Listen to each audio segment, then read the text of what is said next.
So you young Berg, right?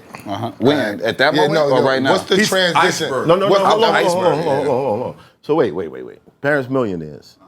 And how did you make the decision to go sell drugs?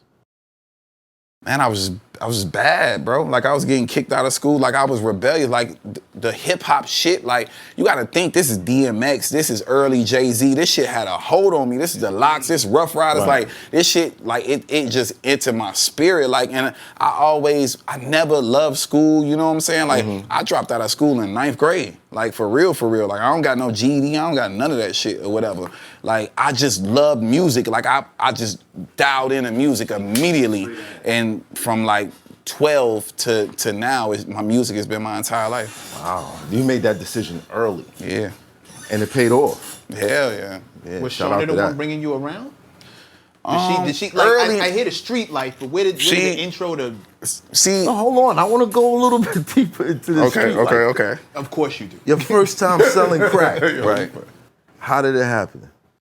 I used to be on 70th and Winchester. Shout out to Blue. Shout out to everybody that was in that section or whatever. And shit, like, I just I'm just following what my niggas is doing. You know what I'm saying? Like, niggas is getting money. Shout out to ELO. Like, I was actually staying in a house with my niggas or whatever. Like, I ran away. Like, my parents never wanted me to do music. Like, you gotta think, like, for them to be so up and so high up, they never wanted me to do music. They never, like, they wanted me to be in school. They wanted me to be straight narrow. You know what I'm saying? But I was like, man, fuck that shit. And we were living in the suburbs, so I just transitioned and moved and ran away from home and went to the inner city. Did your homies know that your parents was millionaires? Yeah, everybody knew. Who gave you the pack? I bought it on my own because my parents were millionaires.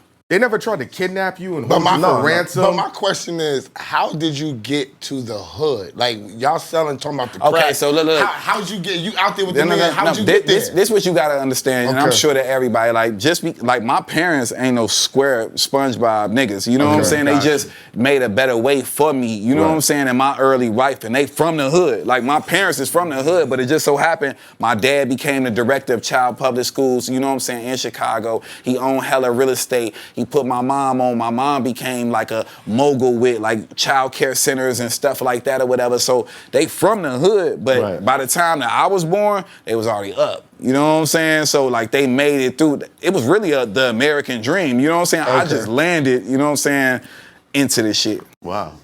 Bug, your parents ran child care centers, and their son runs to the hood to sell crack drugs after they already made like it. It was so crazy to the point that like I remember back in the day, like when my mom like had all our child care centers, like you know how like So Def had the billboard in Atlanta, like where it's like you get off the plane in Atlanta, like we had billboards all over the city, and like my face was on it, and I was the guy like from the child care centers, whatever, and it just evolved into me like going on some street shit. Well, that goes to show, like, you know, as much as parents would like to have a control on what their kids do, bruh, they're going to make their own decisions. And you made your own decision. And you want to know what's so fucked up? Now that I'm, like, this conversation really done inspired it and, like, maybe say it, like, man, like, that's why I don't really judge the kids right now, you know what I'm saying? With this drilling shit and all the other shit, like, music made me want to go sell crack, nigga, and sell drugs because I was so influenced by the music, and it was nothing but, you know what I'm saying, that era, you know what I'm saying, that golden era, that late 90s, early 2000s era, you know what I'm saying, the music that I grew up on. It was like, yo, if you wasn't selling crack, you wasn't on shit. You wasn't that. So the music influenced me. So as much as I look, like, I feel bad for it, you know, because where the kids is, like, I'm a reflection of that shit too. Like when you hear niggas talking about spin the block, do this, blah, blah, blah, blah, blah, blah, it kind of poison you. Like, it's just that we in a bad era of this shit right now. Like, y'all can't tell me that when Jeezy was in his heyday, every dope boy wanted to get in the car and go make a play to some young Jeezy. Back. Even if it was a dime bag, nigga, to a fucking brick, nigga, you felt like you was moving like that. True story. The night that I listened to Thug Motivation 101, I woke up in a crack spot. How'd you end up in a crack spot? Oh. Wow. You remember that? Oh, shit. He's looking away. Crazy. How'd you end up in a crack spot, though? Bruh, it was just the course of the night. The same way he ended up with cracks and then in his I ended mouth. up in the crack. But I mean, not to say I wasn't like music is shit like that, influential. Yeah. but my niggas just, you know what I mean? Like 50 Cent was my theme music to a lot of bullshit that I was doing. True. You know what I mean? And niggas be twirling. Did your parents not say forgive you, but like as you attain all this success, what was their energy? Did they feel like, damn, even though you're successful, you kind of like really fucked us up? We should have trusted I him. wasn't successful yet. So when I meet DMX or whatever, this what happens. I get to deal with DMX. So this over there, I'm telling the craziest story since we here and like I'm gonna give y'all the whole truth. So I was signed to the niggas, right? That was in Chicago, LEP. LEP, And it was a nigga that was like the main nigga, the CEO of the shit on some Suge Knight shit or whatever, but he had the bag so fucking man, I ain't gonna lie, like we had offers from everybody. Like I had an offer from Rockefeller, I had an offer from DMX, I had an offer from Tommy Boy. This when Tommy Boy still existed. I ain't gonna lie, like when Tommy Boy and Tom Silverman and all them was in there, like we acted like I wasn't an artist and because it was a conglomerate of us and everybody went performed and like when my song came on last, I got on my back and slid under the white lady chair and all the other shit and came up from under her chair rapping or whatever. Like they offered us the big bag. So but it was through that company.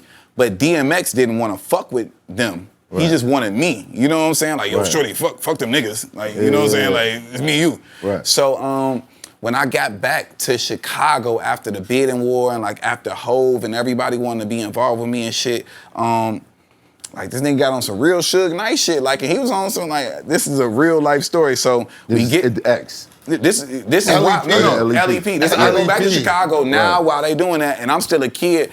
So like the CEO of the company, we in the studio. He go in the studio and he get in the booth like, "Shorty, your mama a bitch," and fucking da da da da da, and bust nuts in her face and this, that, and the third of my mind. And I'm like, yo, this shit mad weird.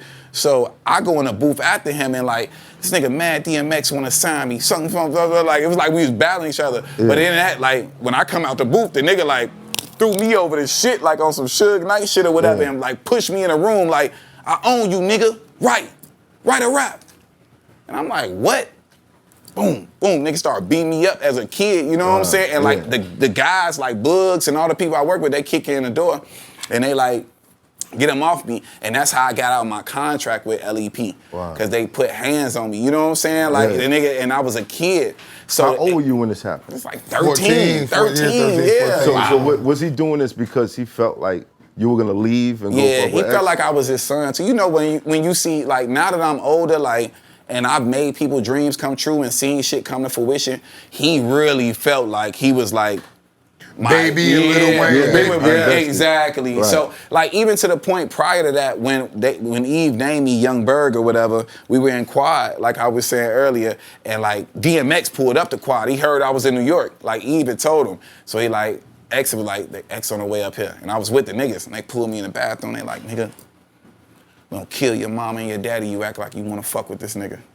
And I was like, what? And I was a kid, like, you know what I'm saying? So like, this was some real, like... You didn't believe it, though. Hell yeah, I did. What you talking about? These niggas was official. It. Like, they the reason I had anything. You know what I'm saying? So I was just like, damn, like, I was thrown off by that whole shit or whatever, but, you know, he lost his bearings, and once he ended up doing that whole little incident after the fact, putting hands on me or whatever, I went back, told my parents, and then I went and signed my first record deal with DMX. I signed a Bloodline. They gave me like $500,000, like damn near $100,000 in my pocket. X, I knew about the bullshit that happened with the guys, so X moved me to Edgewater, New Jersey, and I lived out there, whatever. And the nigga So what happened when you told your parents?